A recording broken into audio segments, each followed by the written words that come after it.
All right, so your kids have created amazing projects to share their learning with you. And we want to not only be able to see them as the teacher, but maybe they want to share with their classmates or their families or to the librarian if it's something that they did in the library. So the only person it automatically shares to is the teacher of record in Skyward. So whoever is their homeroom teacher is who it's going to automatically share to. If you're the teacher of record, then you can go in to class projects.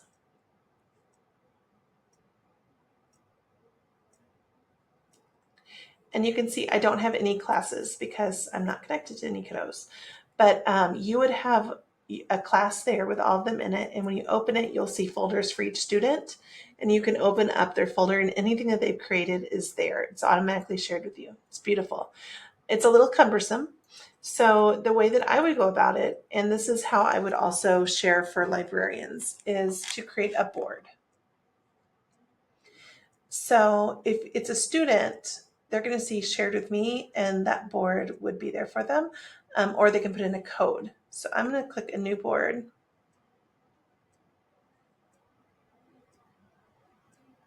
You can see a shared code here, which I'm going to need in a little bit. So I'm going to say pets at play and follow up to my cat design. And if I want a description, I could put it there and save. When I go in, I can go to settings. I can decide who wants to view, who I'm going to allow to view this board with all the students' designs. It could be anyone on the internet. So if I wanted to have this work on a bulletin board without needing a login, I would need that. Now, it doesn't mean that anyone's going to be able to see it, but whoever would scan that QR code could. Domain would be in any ISD, so anyone with Northeast, it is going to require them to log in to see it though. And then only me would be just me. So just look at those settings for view. Edit is who can actually change someone else's project. So I would not keep it on everyone. I wouldn't even keep it on domain, or else the kids can go and actually anyone can add projects. Yes, not edit. I stand corrected. So I do want it to be probably everyone so that they're not going to hit another login for some reason. And I want to require approval. That's up to you. If you want to preview them all, like in Seesaw when you get 200 notifications, better safe than sorry, just in case your kiddos try to share something not appropriate. But if you're working with littles, chance of them doing something like that is slim. So that one's up to you. And then comments. Do you want people to be able to comment on the board? I would probably say no for your first little bit until you teach kids etiquette on commenting. Like give them a glow and a grow. Or I use the tag format, which is tell them something about their project, ask them a question, and then give a suggestion. So once you feel like they can make a good comment, not just cool man, did you see that show last night or whatever, I would turn off comments. Then I have copyable. Do I want people to be able to copy my board? I really don't. So that's the settings. So then I'm going to copy this code. I could also share my board.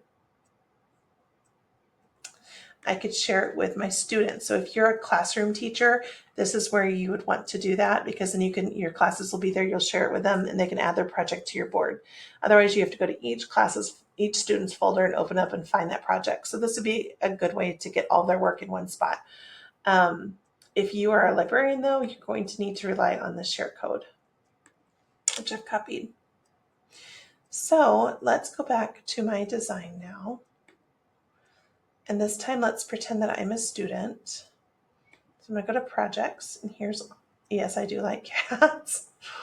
That's a little sad, isn't it, that that's what I focus on? Okay, but look, there's a ferret one too, so I give a little bit of those. If I wanted to share this to a board, when I opened up and I'm the student, I would go up to share. And I, as a student, have some choice about what I want to be able to do. Commentable, do I want people to be able to leave comments?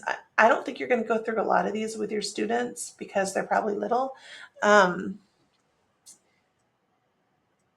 But you could tell them turn the switches so that they're both red. If you don't, that would probably be the safest. Create users. So if I wanted to share with someone that's in my class, I probably wouldn't share directly with them. I would probably go share to boards and then put in the code. And when I share it, then my board is going to show up on that Buncee board, which I will look at in just a second and show you what that looks like. Or I could download. So this is if you want to put this on the bulletin board at school, you could download a PDF of it. You could also, once you have that PDF, you could upload it to Seesaw or whatever way that you wanted to share that with families. So let's go share to board. It's already been shared. Oh, I missed my chance to click on the board. Okay, no worries. It just means I have to go back and go to my boards.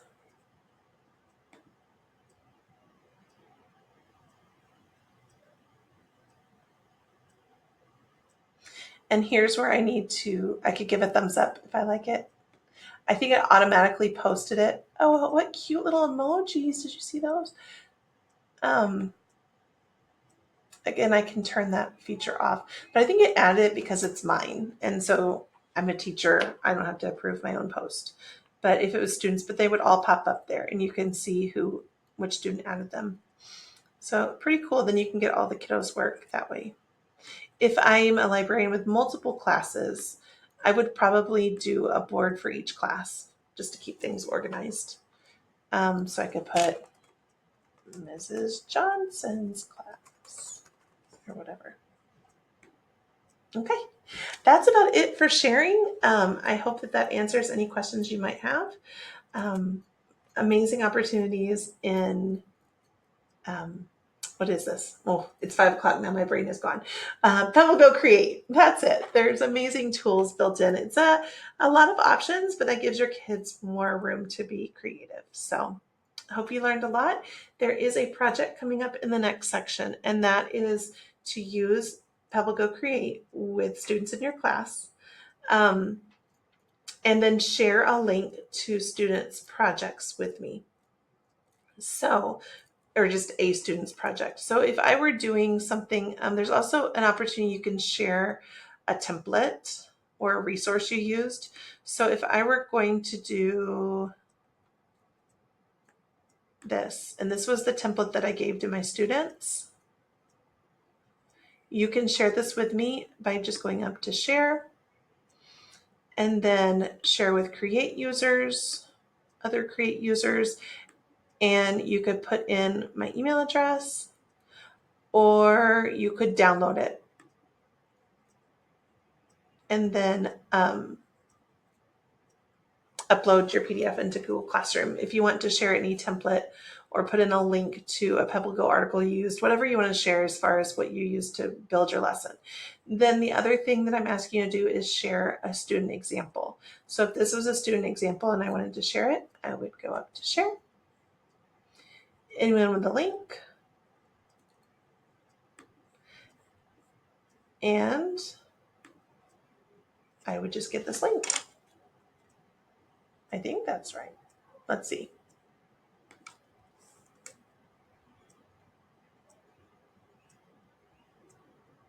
Yay, that works. So then anyone can see my project. You know what? Let me just see if I did an incognito window. So it's not holding on to my login. Let's see what happens.